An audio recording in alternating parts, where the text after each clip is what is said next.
Assalamualaikum warahmatullahi wabarakatuh. Perkenalkan, nama saya Gina Zantia dengan NIM C0D0222037. Di sini saya akan menjelaskan pajak penghasilan pemotongan PPh pasal 21 pegawai tetap. Baiklah, di slide pertama ada pendahuluan. Sistem perpajakan di Indonesia menganut sistem self-assessment. Dengan sistem tersebut, wajib pajak diberikan kepercayaan untuk menghitung sendiri besarnya pajak yang terhutang dalam suatu tahun pajak. Penghitungan pajak penghasilan PPh terutama dilakukan oleh wajib pajak sendiri dalam SPT tahunan pajak penghasilan. Slide kedua, PPh pasal 21. PPh pasal 21 adalah pajak yang dikenakan atas penghasilan berupa gaji, upah, honorium, tunjangan, dan pembayaran lain dengan nama apapun sehubungan dengan pekerjaan atau jabatan atau sebagai imbalan atas jasa. Subjek pajak PPh pasal 21 wajib pajak PPh pasal 21. Wajib pajak yang dipotong PPh pasal 21 adalah orang pribadi yang merupakan: 1. Pegawai, karyawan, atau karyawati tetap adalah orang pribadi. 2. Pegawai, karyawan, atau karyawati lepas adalah orang pribadi. 3. Penerima honorium adalah orang pribadi atau sekelompok. 4. Penerima upah adalah orang pribadi yang atas jasanya ia memperoleh upah. Slide ketiga, dasar pengenaan dan pemotongan PPh pasal 21. Dasar pengenaan dan pemotongan PPh pasal 21 terbaru adalah sebagai berikut. 1. Penghasilan kena pajak yang berlaku bagi pegawai tetap, penerima pensiun berkala, pegawai tidak tetap yang penghasilan dibayar secara bulanan atau jumlah kumulatif, bukan pegawai sebagaimana dimaksud dalam pasal 3 huruf C yang menerima imbalan bersifat berkesinambungan.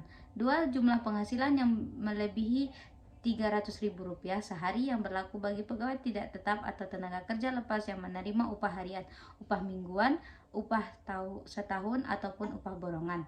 3. 50% dari jumlah penghasilan bruto yang berlaku bagi bukan pegawai. 4.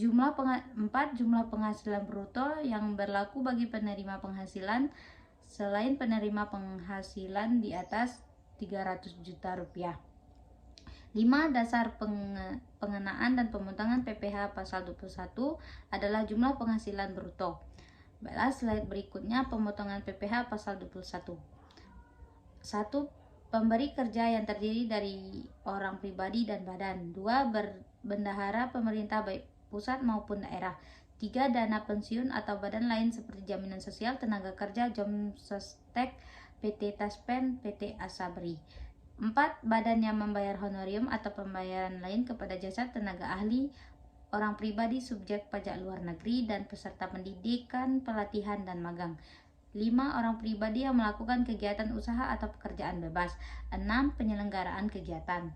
Di slide berikutnya penghitungan pajak penghasilan pasal 21. Tarif dan penerapannya. 1. Pegawai tetap, penerima pensiun bulanan, pegawai tidak tetap, pemagang dan calon pegawai, serta distributor MLM atau direct selling dan kegiatan sejenis dikenakan tarif pasal 17 Undang-Undang PPh dikendalikan dengan penghasilan kena pajak PKP. 2. Penerimaan honorium, uang saku, hadiah atau penghargaan, komisi, beasiswa, dan pembayaran lain sebagai imbalan atau jasa. 3. Tenaga ahli yang melakukan pekerjaan bebas, pengacara, akuntan, arsitek, dokter, konsultan, notaris, penilai, dan akutaris dikenakan tarif berdasarkan pasal 17 Undang-Undang PPh kali 50% dari perkiraan penghasilan bruto dikurangi PTKP per bulan.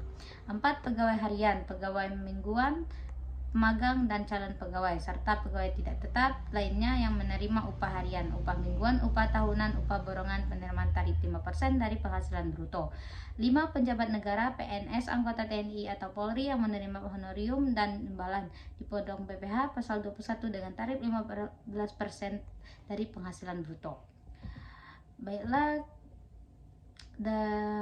kita ke slide kesimpulan. Berdasarkan penjelasan di atas dapat disimpulkan bahwa PPh pasal 21 merupakan pajak atas penghasilan berupa gaji, upah, honorium, tunjangan, dan pembayaran lain dengan nama dan dalam bentuk apapun sehubungan dengan pekerjaan atau jabatan. Orang pribadi dalam negeri, pemotongan PPh pasal 21 adalah setiap orang pribadi atau badan yang diwajibkan oleh Undang-Undang Nomor 7 Tahun 1983 tentang pajak penghasilan sebagaimana telah diubah dengan Undang-Undang Nomor 17 Tahun 2000 dan terbaru pada 2013 untuk pemotongan PPh pasal 21.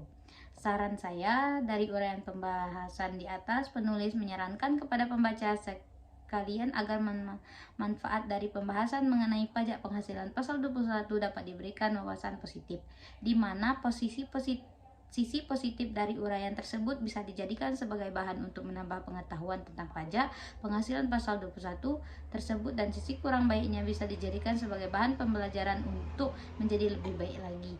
Untuk itu, penulis sangat mengharapkan saran dari pembaca. Hanya ini yang dapat saya sampaikan. Jika ada salah kata, saya mohon maaf. Saya akhiri dengan wabillahi taufik wal hidayah. Wassalamualaikum warahmatullahi wabarakatuh.